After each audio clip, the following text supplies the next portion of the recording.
Pabor la pamurin ka rin kala Pilipino kaya pamanungkulan ng Presidente Ferdinand Marcos Jr.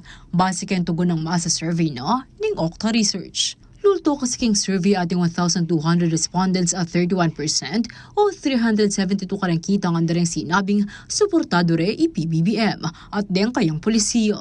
Mayroon pa siya yung survey kapamilatanan ng face-to-face interview king National Capital Region, CAR, Region 1, 2, 3, Ampong 4A, manibat March 11 hanggang March 14. 20% na naman din karelang kitangan nang makasuporta kano kang Vice President at Education Secretary Sara Duterte at kayang kayang pamilya, kabang 4% lamang rin susuporta kayang oposisyon. 29% naman din may kibat ay neutral o anong posisyon at 15% na rin ay may kibalo kayang pagkipat da.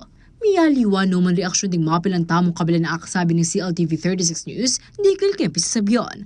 Ibelinda man ang lastas, satisfied naman kano kaya pamanungkulan na ng anak ni dating diktador. So far so good naman, wala naman problema. Natural niya kasing kaya katamo problema ang kaperahan. Makanyan pa man nasa naninindina ng pansin Marcos Jr. ng miyaliwang issue. Kahirapan, palagi naman kaya katamo ito niya kahirapan. Tapos sana karatangaliwang kalulu, hindi na lang bale, baka taela kalat-kalat.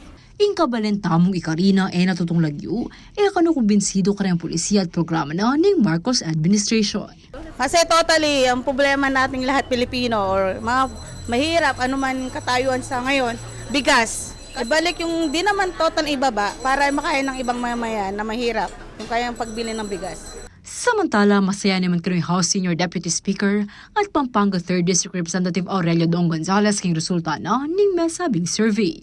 Agpang kaya, papakita ning survey apanamdaman na ring memalen ing malasakit na ning gobyerno ka ring memalen kapamila tanda ring miyaliwang programa.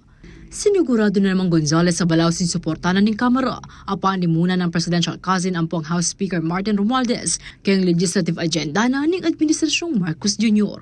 Kaya biya ka rin prioridad ng BBM din kayang 10-point agenda para king economic renewal at long-term growth.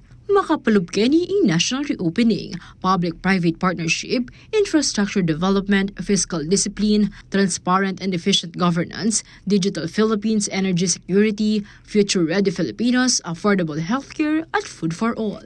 Ako, Inke Kain Talusuyo, Liana Kanilaw, ating pusong makabalin.